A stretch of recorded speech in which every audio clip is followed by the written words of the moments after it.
Good morning बच्चों। कैसे हैं आप लोग?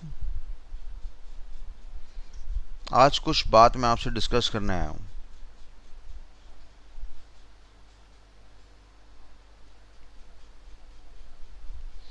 काफ़ी सारे स्टूडेंट्स की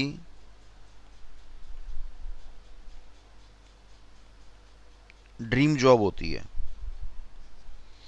उनका मन करता है कि जी हमें अमेज़ॉन में काम करना है, हमें गूगल में काम करना है, माइक्रोसॉफ्ट में काम करना है, गोल्डमैन सैक्स में काम करना है, या किसी पेपॉल नाम की कंपनी में काम करना है, सैमसंग में काम करना है, सेल्स फोर्स में काम करने का हमारा मन है, हमारी प्लेसमेंट हिटाची में हो जाए, जेपी मॉर्गन का नाम आपने सुना होगा, वहाँ पर हमें काम करना है, या आईबीएम वाली कंपनी का नाम आपने सुना होगा, इंटरनेशनल बिजनेस मशीन, वहाँ पे हमारी प्लेसमेंट लग जाए तो मज़ा आ जाए।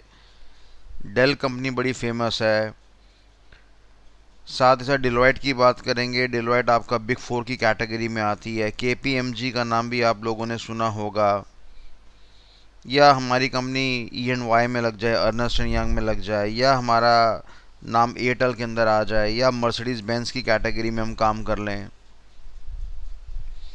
या हम लोग डीआरडीओ में डिफेंस में जाके काम कर लें।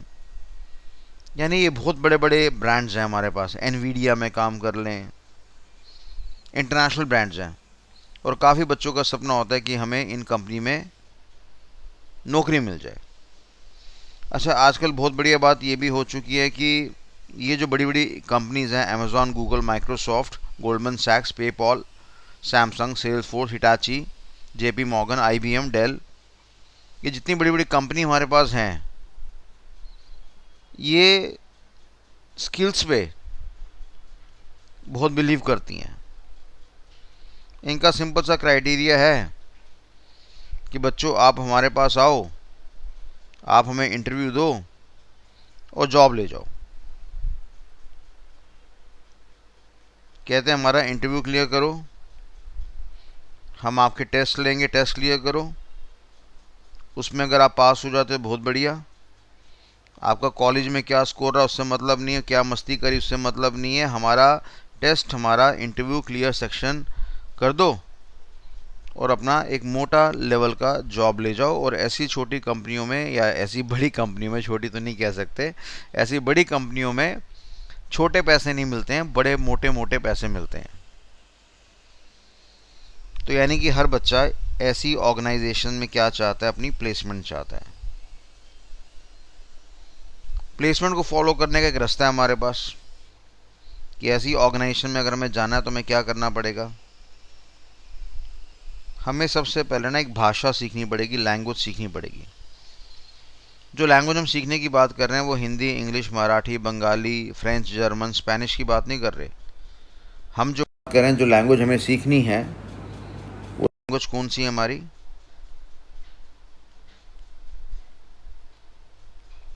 उसको टेक्निकल भाषा में हमने नाम दिया है कि हमें प्रोग्रामिंग लैंग्वेज सीखना है। अब प्रोग्रामिंग लैंग्वेज तो सर मार्केट में बड़ी सारी अवेलेबल है। हमारे पास जावा है, हमारे पास सी लैंग्वेज है, सी प्लस प्लस है, कुबोल है, पास्कल है, फॉर्ट्रन है, विजुअल बेसिक है, बड़ी सारी हमारे पास प्रोग्रामिंग लैंग्वेजेस हैं। कुछ लोग तो जावास्क्रिप्ट को भी प्रोग्रामिंग लैंग्वेज बोल देते हैं, एचटीएमएल को भी प्रोग्रामिंग लैंग्वेज बोल देते हैं, सीएसएस को भी प्रोग्रामिंग लैंग्वेज बोल देते हैं। बाद में डिस्कस करेंगे, ये सारी प्रोग्रामिंग लैंग्वेजेस नहीं होती हैं।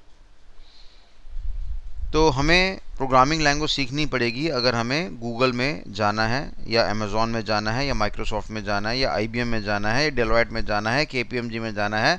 और डेफिनेटली मैं अगर यहाँ पर आया हूँ तो मैं आईटी सेक्टर की बात करने के लिए आया हूँ। और आईटी का मतलब क्या होता है हमारे पास? Information technology.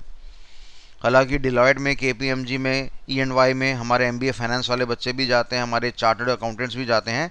पर अभी हम आईटी प्रोफेशनल्स की बात कर रहे हैं, जिन्होंने बीसीए कर रखा है, जिन्होंने बीटेक कर रखा है, जिन्होंने एमटेक कर रखा है, जिन्होंने बीएससी इन आईटी कर रखा है, या जो दावा करते हैं कि हमने बीए कर रखा है, बीकॉम कर रखा है, पर हम गूगल का एग्ज़ाम बड़े आराम से क्लियर कर देंगे।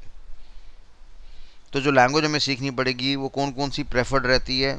जावा का नाम बड़ा फेमस है बेटा, सी प्लस प्लस का नाम बड़ा ज़्यादा फेमस है हमारे पास, और पाइथन का नाम भी आपने सुना, बड़ा फेमस है।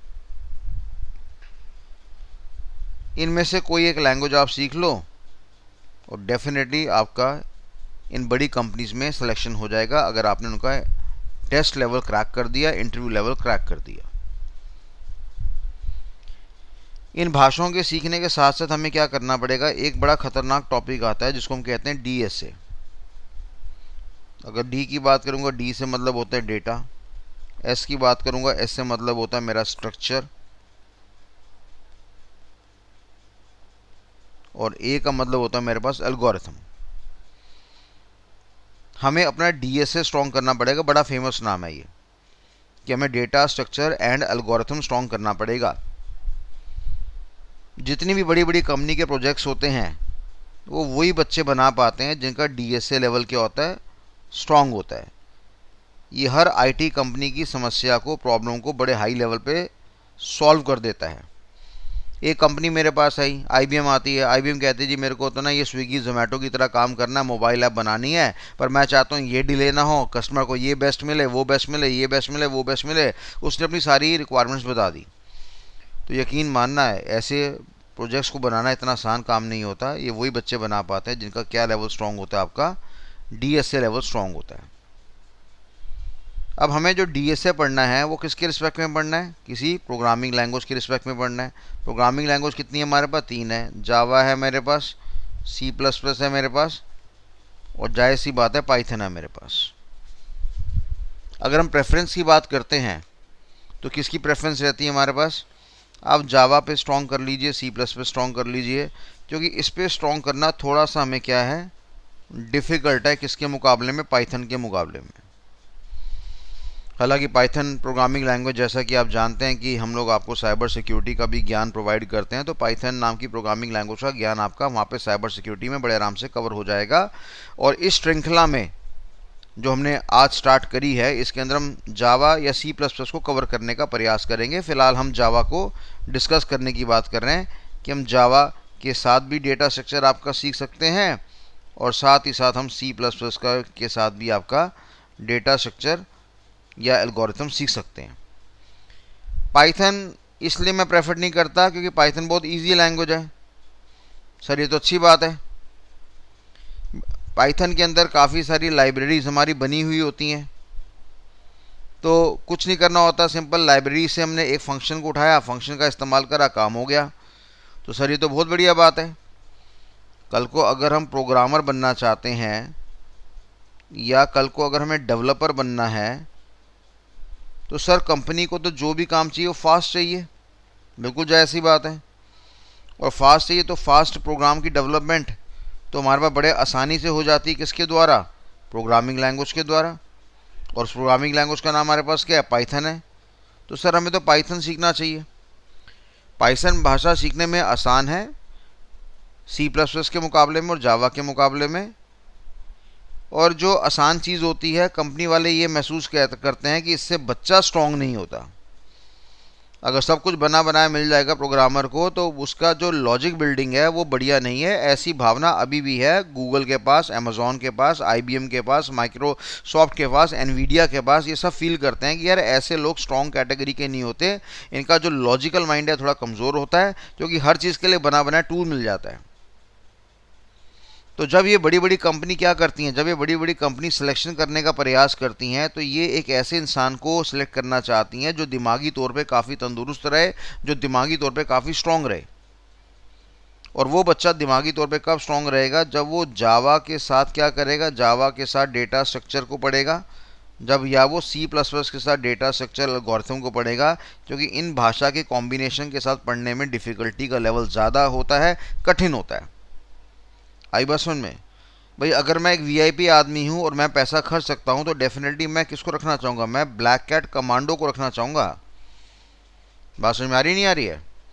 ब्लैक कैट कमांडो कौन होगा, उसको हाथों का भी इस्तेमाल करना आएगा, वेपन्स का भी इस्तेमाल करना आएगा।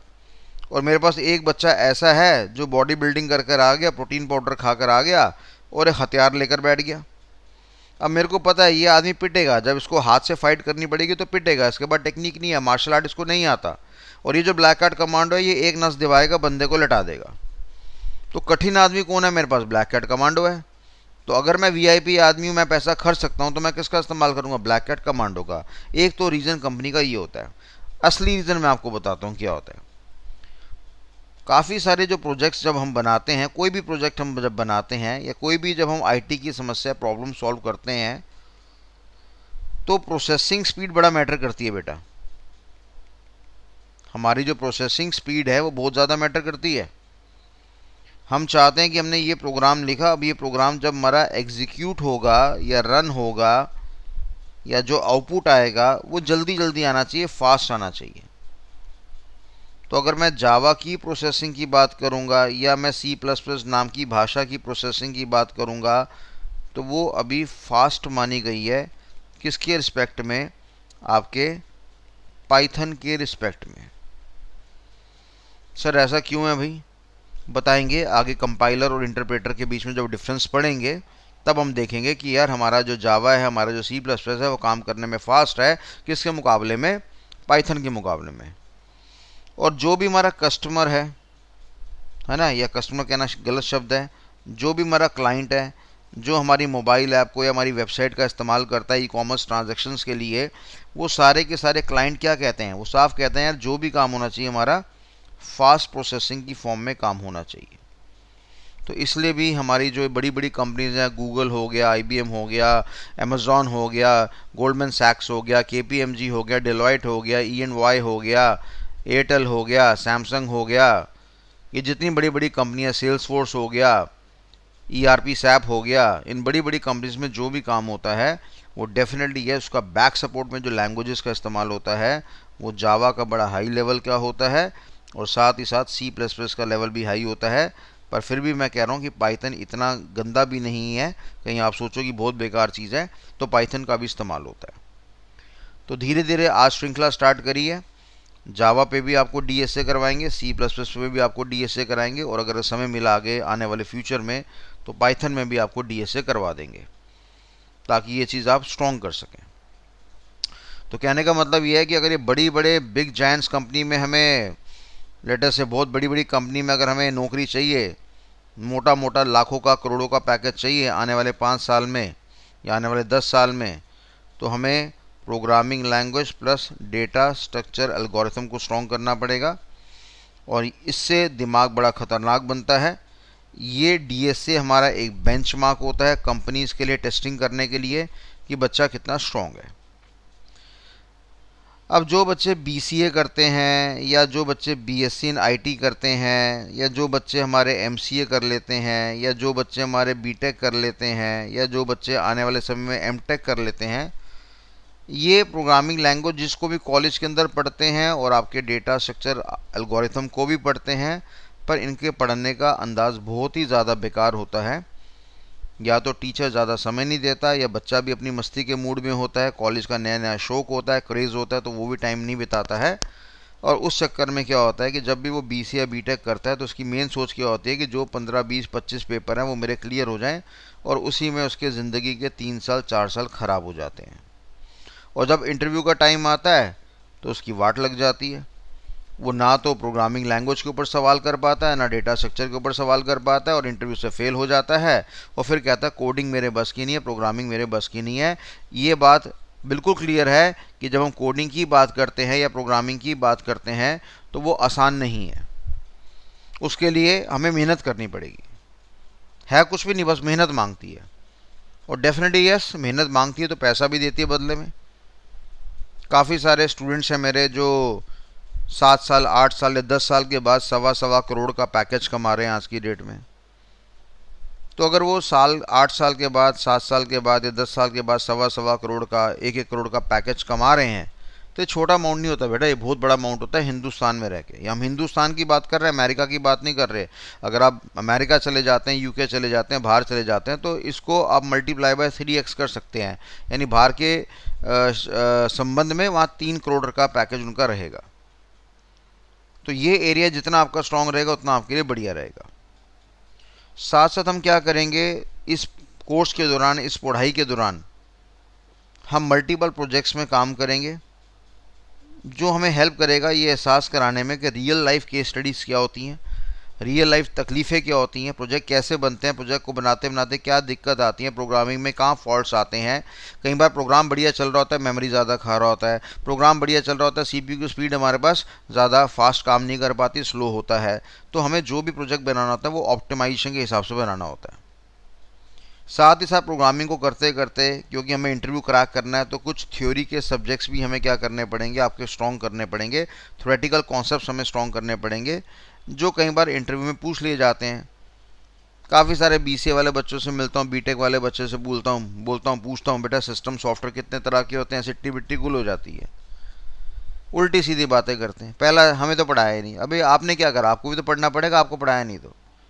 ऑपरेटिंग सिस्टम क्या होता है, कम्युनिकेशन प्रोटोकॉल्स क्या होता है, नेटवर्किंग का एनवायरनमेंट क्या होता है, टीसीपी/आईपी मॉडल क्या होता है, उसके ओएसआई मॉडल की आपकी 7 लेयर कौन सी होती है, पीडीएनटी स्पा क्या होता है, सारी लेयर्स का मेन काम क्या होता है, हैकिंग किस लेवल पे हो सकती है, किस लेवल पे हमें ज़्यादा इंटरनल कंट्रोल सिस्टम स्ट्रॉन्ग करने पड़ेंगे, जनरल कंट्रोल्स क्या होते हैं, एप्लीकेशन कंट्रोल क्या होता है, डेटाबेस मैनेजमेंट सिस्टम कंट्रोल क्या होता है, इंटरनेट या इंट्रानेट कंट्रोल हमारे पास क्या होता है ना, स्टार नेटवर्क क्या है, रिंग नेटवर्क क्या है, बस नेटवर्क क्या है, मैश नेटवर्क क्या है हमारे पास, आपका लैन क्या है, वैन क्या है, मैन क्या है, वी वैन क्या है, कैन क्या है, पैन क्या है, सैन क्या है, क्लाइंट सर्वर आर्किटेक्चर हमारे पास क्या होता है, 2 टायर आर्किटेक्चर क्या है, एन टायर आर्किटेक्चर क्या है, 3 टायर आर्किटेक्चर क्या है, डेटाबेस सर्वर क्या है, एप्लीकेशन सर्वर क्या है, ट्रांजैक्शन सर्वर क्या है, वेब सर्वर क्या है, प्रॉक्सी सर्वर क्या है, वीपीएन क्या है, सेंट्रलाइज सिस्टम क्या है, डिसेंट्रलाइज सिस्टम क्या है, डिस्ट्रीब्यूटेड डेटा प्रोसेसिंग सिस्टम क्या है। ये सारी शब्दों के बारे में हमें कुछ जानकारी करनी पड़ती है, क्योंकि अब जो हम कोई प्रोग्राम बनाएंगे, प्रोग्राम तो नहीं कहेंगे, सॉफ्टवेयर जो हम बनाएंगे, तो वो सॉफ्टवेयर आपका पूरे विश्व में काम करेगा, ग्लोबली काम करेगा। क्योंकि आज हमारे अंदर पैसे कमाने की जो चाहत है, वो दिल्ली के छोटे से रोहिणी एरिया के में पैसे कमाने की चाहत नहीं है। आज हमारे पास चाहत है कि पूरे वर्ल्ड से हम पैसा कमाए। हम पूरा वर्ल्ड को अपना देश मानते हैं, पूरे वर्ल्ड के जितने लोग हैं वो सारे हमारे कस्टमर हैं, वो सारा हमारा मार्केट शेयर है। हम तो सारा कमाएंगे, हम तो सारा खाएंगे, हम तो सारे करोड़पति बनेंगे। तो अब हमारा जो सॉफ्टवेयर है वो बड़ा खतरनाक बनेगा। तो कुछ थ्योरेटिकल टॉपिक्स हैं, उसके बारे में भी आपको ज्ञान दी जाएगी। फिर आता है अपने आप को बेचना, अर्थात कंपनी वालों को बताना कि मेरे अंदर कितनी ताकत है। तो रिज्यूम कैसे बनता है उसके बारे में जानकारी दी जाएगी। रिज्यूम बनने के बाद हमें क्या करना पड़ेगा, हमें कंपनीज को अप्लाई करना पड़ेगा कि भैया हम बिकने को रेडी हैं, हमें खरीदिए। हम एक दिन में आपको 8 घंटे देंगे, महीने में आपको 24 दिन देंगे, उसके लिए हमें पैसे दीजिए। तो कैसे कंपनीज को अप्लाई करते हैं, किन वेबसाइट्स के द्वारा अप्लाई करते हैं। आजकल तो रिज्यूम का भी हमारे पास क्या होता है, एससीओ होता है, यानी सर्च इंजन ऑप्टिमाइजेशन होता है। आजकल तो रिज्यूम भी हमें ऐसे चालाकी से बनाना पड़ता है कि कोई भी आर्टिफिशियल इंटेलिजेंस वाला कॉन्सेप्ट उस रिज्यूम को कैंसिल ना कर सके। जिस कंपनी में जैसी डिमांड है वैसे रिज्यूम के अंदर शब्द लिख देंगे तो एआई उसको ज़्यादा जल्दी सेलेक्ट कर लेगा। तो वो सारी चालाकियाँ आपको बताई जाएंगी ताकि आपका शॉर्ट लिस्टिंग में नाम आ सके। और जायज़ सी बात है, इंटरव्यू के बारे में भी ज्ञान होना बहुत रिक्वायर्ड है, क्योंकि अगेन मैंने क्या बोला, आधे घंटे के अंदर आपको बेचना पड़ता है अपने आप को। आप पढ़ाई करेंगे हमारे साथ, मान लो 6 महीने करते हैं, 1 साल करते हैं, या 2 साल करते हैं, या 3 साल करते हैं, 5 साल करते हैं, मेरे पास बहुत सारा ज्ञान है देने के लिए आपके पास। आप बीसीए वाला बच्चा है तो फर्स्ट ईयर में आ गया तो 3 साल तक ज्ञान लेता रहे, बीटेक वाला बच्चा है फर्स्ट ईयर में आ गया तो 4 साल तक ज्ञान लेता रहे। आप ज्ञान लेने वाले बनो, मेरे पास ज्ञान की कमी नहीं है। तो डेफिनेटली इंटरव्यू हमने तैयारी करनी है, क्योंकि उस इंटरव्यू में आधे घंटे के अंदर हर सवाल का हमें जवाब देना है, डिसेंट वे में जवाब देना है, और कंपनी को एहसास करा देना है कि मैं बहुत पावरफुल आदमी हूँ और मैं जो मांग रहा हूँ, अपनी कीमत, अपनी सैलरी या अपना कंसल्टेशन अमाउंट, वो जायज़ है।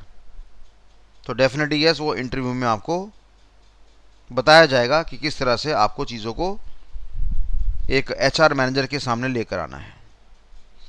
तो बेटा ये हमारा कोर्स रहेगा, और इस कोर्स के अंदर हम लोग जो फॉर्च्यून 500 की कंपनीज होती हैं, जिसमें हर बच्चे का जाने का एक सपना होता है, मोटा मोटा गूगल का नाम, माइक्रोसॉफ्ट का नाम, आईबीएम कंपनी का नाम, डेलोइट का नाम, केपीएमजी का नाम, ईएनवाई का नाम, या सैमसंग का नाम, या सेल्सफोर्स का नाम, या सैप का नाम, ईआरपी सैप का नाम, या एयरटेल का नाम, ये सब लोगों ने सुने हुए हैं।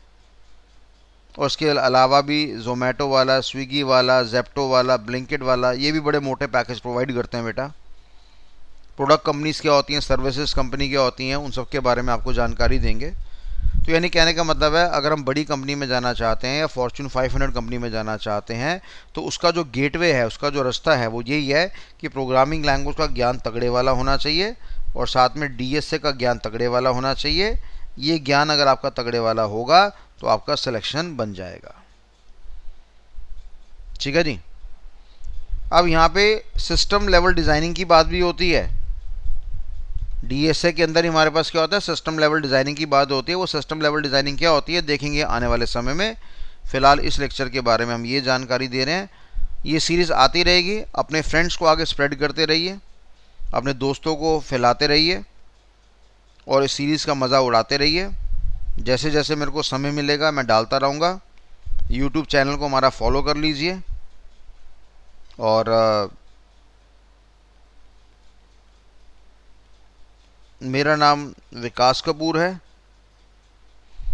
इंस्टाग्राम में हमारा चैनल जो है लक्ष्य एजुकेशन के नाम से है। यूट्यूब में भी जाके अगर आप लक्ष्य एजुकेशन लिख देंगे या सामान्य तौर पे अगर आप लक्ष्य टाइप कर देंगे तो वो आपको चैनल मिल जाएगा।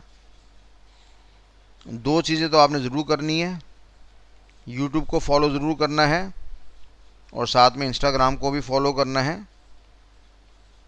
मौका मिलेगा आने वाले टाइम में आपको टेलीग्राम का भी लिंक दे देंगे, पर फिलहाल अभी इन दोनों को तो आपने ज़रूर फॉलो करना है क्योंकि यहाँ पर आपको जानकारी मिलती रहेगी समय समय पे। ठीक है बच्चों। फिर भी किसी को पर्सनल मेरे से बातचीत करनी हो 8851927016, दिल्ली में रोहिणी में हमारा हेड ऑफिस है। इसके अलावा दिल्ली के अंदर हमारे मल्टीपल सेंटर्स हैं। फ़िलहाल अभी 10 हैं, भगवान ने चाहा तो उसको 50 भी करेंगे, 500 भी करेंगे, आप बच्चों की सपोर्ट्स की वजह से। तो किसी बच्चे को मेरे से अगर संपर्क करना हो तो इस नंबर पे संपर्क कर सकते हैं।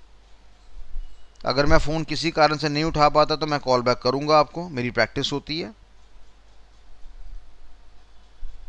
और अगर मैं उठा के बोलता हूँ कि बेटा अभी थोड़ा बिजी हूँ तो डेफिनेटली मैं आपको समय ज़रूर बताऊँगा कि हम आधे घंटे बाद, 1 घंटे बाद आपसे बात करने के मूड में रहेंगे या आपसे बात करेंगे और आपकी प्रॉब्लम को समझेंगे।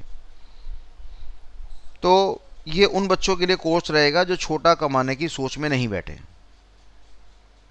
जिनको मोटा पैसा चाहिए, बड़ा पैसा चाहिए, अच्छी कंपनी में काम करना है, अच्छे कॉर्पोरेट सेक्टर में काम करना है और काम करने के बाद उनका सपना है कि हम भी अपनी कोई आईटी फर्म खोलें, आईटी कंपनी बनाएं, मज़ा आ जाएगा। अब कुछ बच्चों के माइंड में ये चल रहा है कि सर आजकल तो ले ऑफ चल रहा है, आईटी वालों को तो नौकरी से बाहर निकाला जा रहा है। अरे भैया ये चलता रहता है।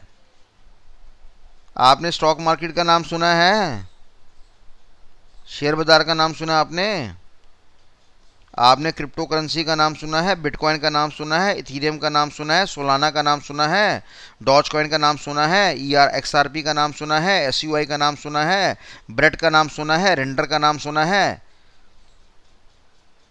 ये जो बाज़ार होते हैं, इन बाज़ारों में आपने फॉरेक्स का नाम सुना है, आपने MCX का नाम सुना है, मल्टी कॉमोडिटी एक्सचेंज, जहाँ पे सोना चांदी बिकता है, खरीदते हैं। इन बाज़ारों में ग्राफ ऐसे चलता रहता है, चलता रहता है, चढ़ता रहता है, फिर नीचे आता रहता है, चलता रहता है। उसी तरीके से जब मैं आईटी की बात करता हूँ, इंफॉर्मेशन टेक्नोलॉजी की बात करता हूँ, कंप्यूटर इंडस्ट्री की बात करता हूँ, तो वहाँ पे भी एम्प्लॉय का ग्राफ ऐसे चलता रहता है। कभी जॉब ज़्यादा बढ़ जाती है, कभी ज़्यादा कम हो जाती है। तो धंधे का असूल है भैया, बिजनेस का असूल है।